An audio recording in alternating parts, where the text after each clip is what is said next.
Yo! No fuck. Yo, holy shit. Holy shit. Oh my god. Oh my god. You guys low-key loved that throwing knife kill, huh? What's going on, guys? Kando here, and in today's video, we're going to be talking about the fully maxed out MP7. So if you guys don't know, the MP7's max level is 54. I have it up to 54. I'm using the attachments in the game right now. I'm using full attachments, which is 5. You can only have 5, but they were talking about that they might add extra attachments that you can add on later in the game, because right now you have a possibility of 5 that you can actually attach at one time, and I don't think that's enough. I think that some of these weapons need a massive amount of attachments. So I'm going to show you this class setup right now. So like I said, it's actually fully maxed out. In my opinion, I think the MP7 is by far the best SMG in the game. They actually nerfed it on the most recent patch, if I'm not mistaken, but it's still absolutely ridiculously strong. So what I'm going to do is go into the class setup, but I'm actually going to show you the gun and the attachments I'm using after I show you the perks and the secondary. So you can use some of these secondaries if you want, but I prefer the Desert Eagle. I know it's not called the Desert Eagle, but I call it the Desert Eagle. It's just I think it's the .50 GS or something like that.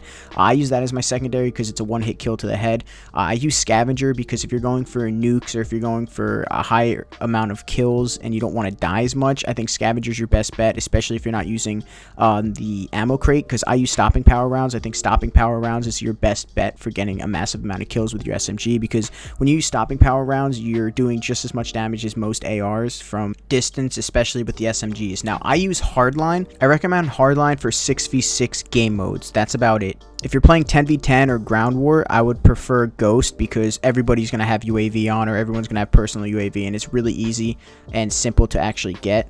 So I would use Ghost if you're doing that. I prefer Hardline in 6v6 game modes. That's just me, but you can use Ghost or Hardline.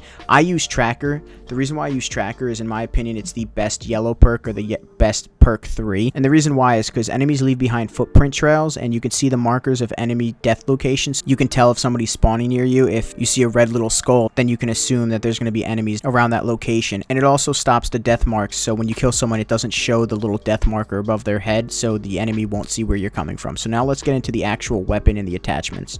So obviously it's all preference, but in my opinion, the best class is the muzzle compensator, FSS recon, no stock, Ranger foregrip, and rubberized grip tape.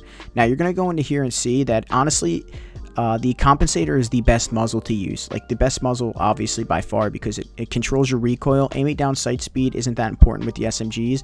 When you go over to FSS Recon, you can see that the damage and the bullet velocity along with the recoil is increased, and then you lose your move speed and your aim down sight speed. But that's fine. The reason why that's absolutely fine is because we're going to be running no stock. The reason why we're running no stock is it improves your movement speed and your aim down sight speed. You're going to lose a little bit of aiming stability and recoil control, but it's essentially going to negate your FSS recon, and your recon actually gives you more damage at range, and your bullet velocity is also controlled.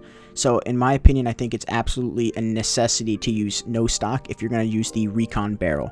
Now we're going to go over to rear grip. I use the rubberized grip tape. The reason why is because it's better than all the others. Like, you don't really need aiming stability and walking steadiness.